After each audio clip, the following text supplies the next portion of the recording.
أعوذ بالله من الشيطان الرجيم بسم الله الرحمن الرحيم الحمد لله رب العالمين الصلاة والسلام على رسوله وعلى آله وأصحابه أجمعين Allah Taologa hamd sanolar hamda payg'ambarimiz sollallohu alayhi vasallamga salovatu salomlar bo'lsin. Assalomu alaykum va rahmatullohi va barakatuh.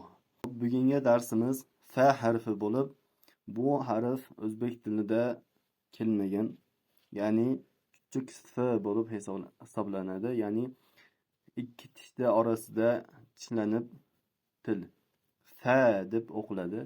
Ya'ni bu kichik f bo'lib hisoblanadi. Bismillahirrohmanirrohim.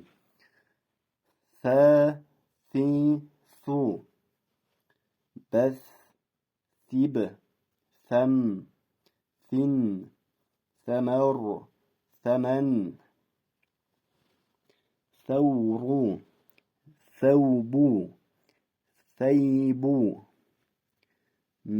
مثل مثل مثل كوثر أكثر يكثر أثبر أثبت يثبت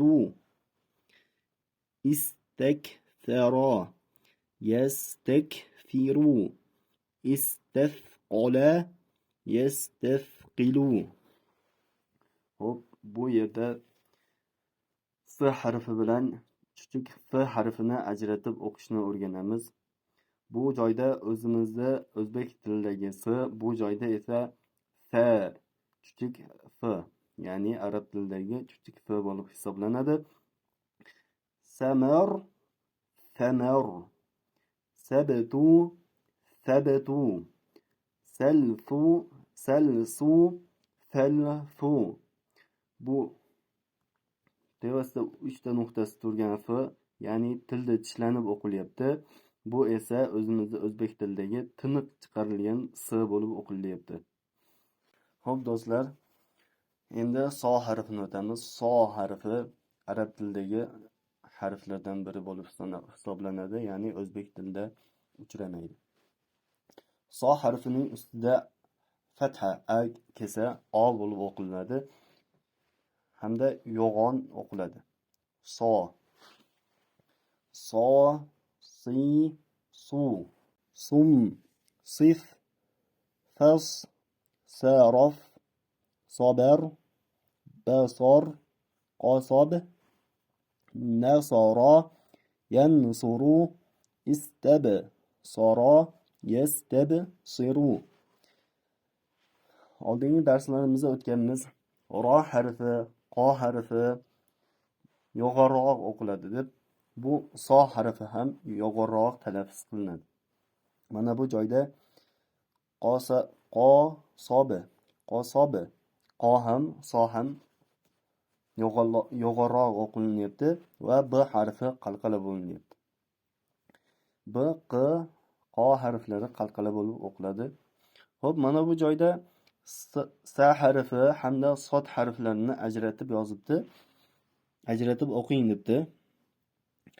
Safar, safar, sayfu, soyfu, intasaba, intasoba.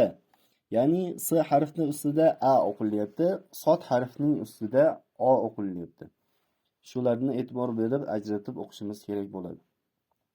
Bugungi darsimiz shular inshaalloh. Sizlar bilan nurun ala nur Qur'onni o'qib o'rganishlikdagi navbatdagi darsimizni tamomlaymiz.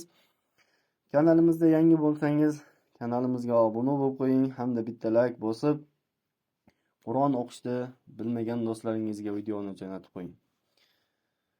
Payg'ambarimiz sollallohu alayhi vasallam yaxshilikni tarqatgan inson uni qilgan bilan barobardir deganlar. Va subhana robbika robbil izzati amma yasifun va salamun alal mursalin valhamdulillahi robbil alamin.